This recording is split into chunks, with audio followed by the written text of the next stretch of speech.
Il y a également une autre information en provenance d'Israël ce matin, Clémence, c'est que à Haïfa, une raffinerie de pétrole a été ciblée et touchée par l'Iran.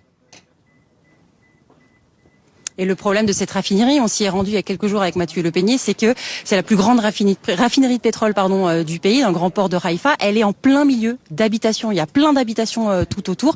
Et le premier adjoint de la mairie nous avait expliqué il y a quelques jours que s'il y avait une frappe sur cette raffinerie, non seulement il y avait un énorme problème économique, mais il y avait surtout un problème de pollution.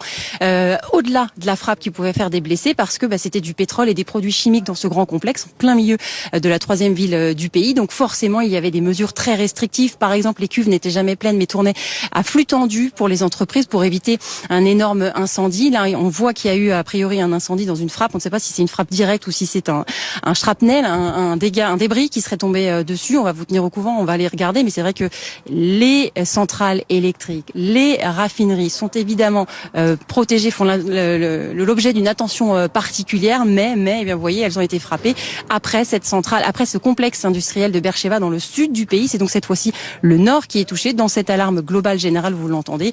Et vous l'entendez aussi à Kiryat Shmona, du coup, les alarmes qui viennent du Liban et les répliques d'Israël, alors que nous sommes juste à côté de la mairie, complètement bunkerisée ici désormais.